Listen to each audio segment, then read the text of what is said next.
Welcome back to the Algarve. Now, if truth be told, I was all booked in to test this black NT1100 a month ago when I went to collect my new ADV 350 scooter. But when I saw it sitting there forlornly in the corner of the dealer's forecourt, it just didn't inspire me at all. It looked so dull, especially in black. So I left it and went for a burger with my wife instead. Today, I'm taking the ADV back for its first 600 mile service though, and as I'll have an hour or so to kill while they do the oil change, I thought I really ought to see what the bike is like. And at least in DCT, guys, it's worse than I thought. Not only is it dull to look at, it's terrible to ride.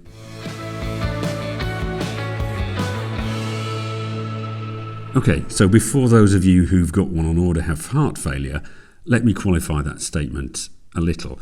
There are some good bits, but the whole riding experience is dominated by the, in my opinion, terrible DCT gearbox. So I would strongly advise you to try it before you sign and seriously consider going for the manual with the quick shifter option if you like, which will also save you a few €100.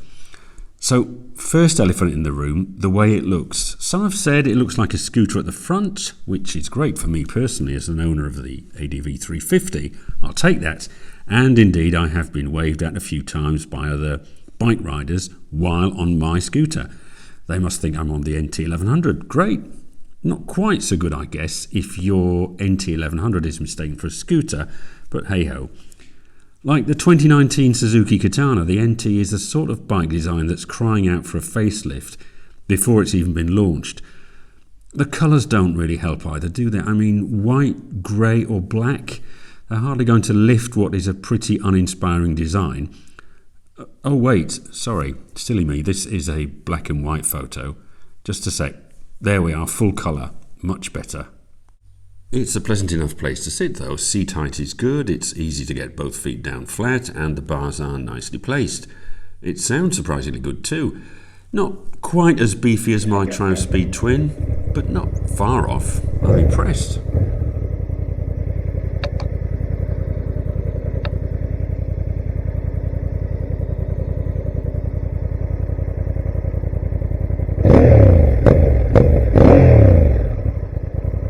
The suspension is compliant, but I wasn't blown away by the overall comfort. It's good, but not amazing when you consider the sort of mile munching the bike's been designed for. Handling is okay too, safe, predictable Honda, I suppose. And power, well, it's got decent grunt, 100 horsepower and 104 newton meters of torque, but you're only given this above about 6,250 RPM. And as the DCT gearbox loves changing up, more on this in a moment, it is quite hard getting to 6,000 RPM, especially in normal drive mode.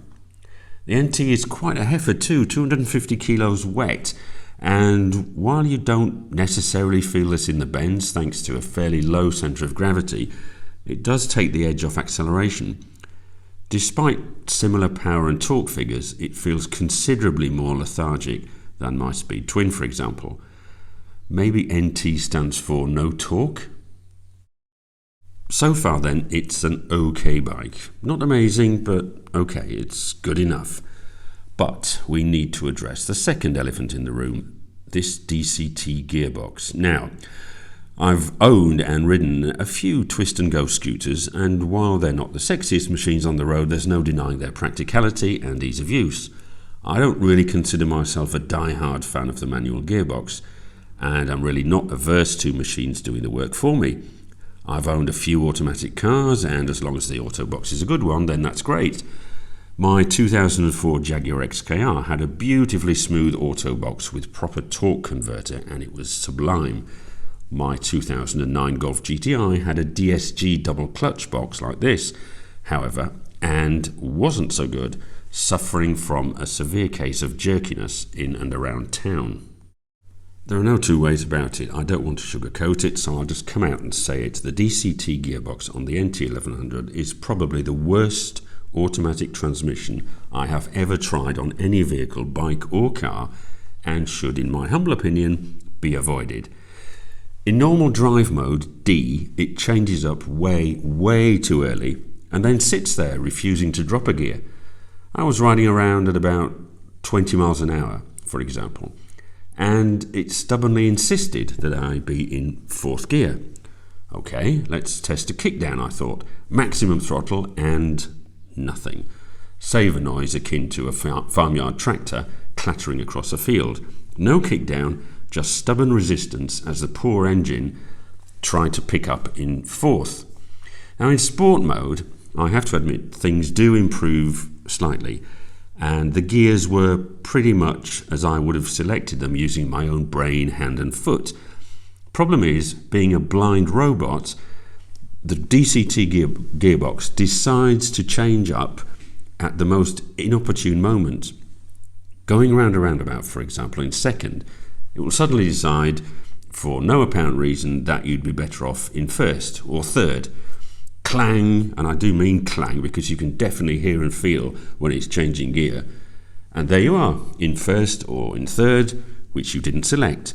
With a manual, you can slip the clutch in situations like this to almost give yourself an extra gear for a few seconds between 1st and 2nd or 2nd and 3rd. But with this, no chance. Clang into 2nd or clang into 1st, take it or leave it. At this stage, I can already see the keyboard warriors girding themselves for an onslaught. The DCT is okay, you just need time to adapt. Well, I'm sorry, but if I'm shelling out €16,000 on a brand new motorbike, I do not expect to have to wait a few weeks while my body and brain adapt to what is a poor design. Can you imagine buying a new car with a jerky gearbox and being told by the salesman that you'll get used to it? No, it's not good enough. I was chatting to the Honda service guy after my test ride. Now, I like talking to these service guys because they tend to be, for want of a better term, real bikers. Years of experience, own many different bikes, and they're a lot more objective than their colleagues in sales, who are usually only interested in selling you the bike. This particular mechanic owned 2 Harleys and a Yamaha scooter, and so despite working for Honda, had no particular loyalty to the brand.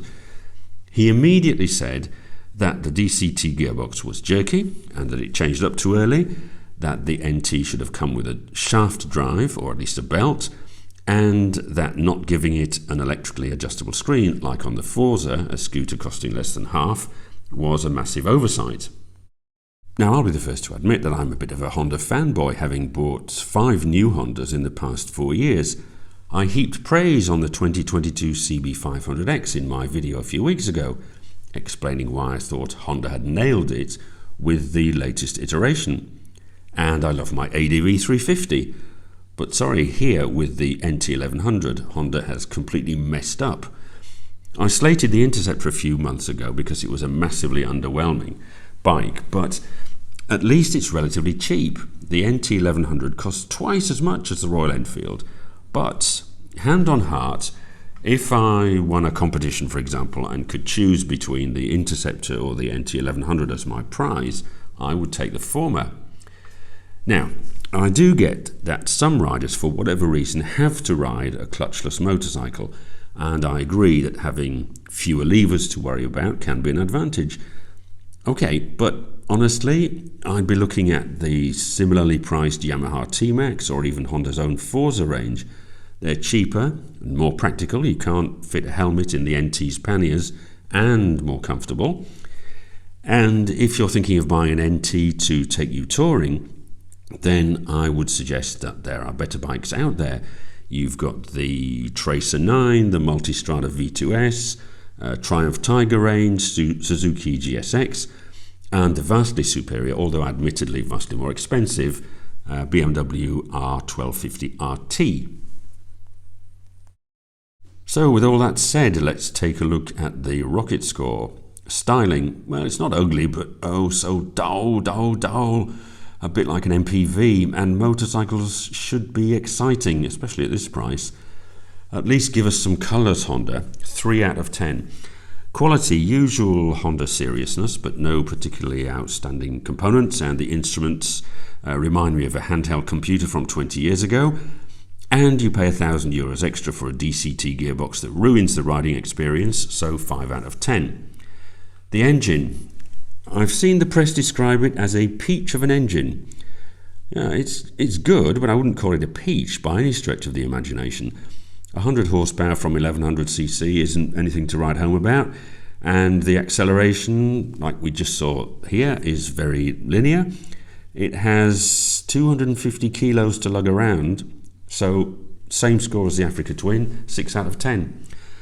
Handling, not really a word that springs to mind when looking at the NT, to be frank, but it's good old Honda, safe and predictable, and I get that this is what Honda and prospective buyers were looking for, so 5 out of 10. Comfort, 6 out of 10, it's good, but not as magic carpet as I was expecting from a touring bike. The riding position is all-day comfortable, but the seat and suspension are only average. Brakes, yeah, they stop the bike, nothing to add really there, 5 out of 10. Commuting. Now, as a plusher, more powerful version of the NC750, you'd think it would make a great commuter. But this DCT gearbox is shockingly bad in town, and you'll need the optional top box to be able to store your helmet, because you can't get one in the panniers. But at least if you're in London, you can leave your NT chained up outside your place of work, safe in the knowledge that no one will want to steal it. 5 out of 10. Value. It's too expensive. Simple as that. Everyone keeps saying what great value for money it is, that all the equipment that's optional on other bikes comes as standard on the NT. Well, yes, that may be the case, but you're still getting what I would class a very ordinary riding experience for your 16,000 euros, and the lack of an electrically adjustable screen is poor. 4 out of 10. Grin factor.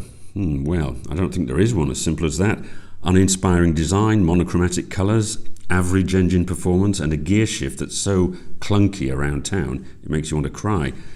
You won't be showing this bike off to your mates or turning your head for one last look as you close the garage door. 1 out of 10.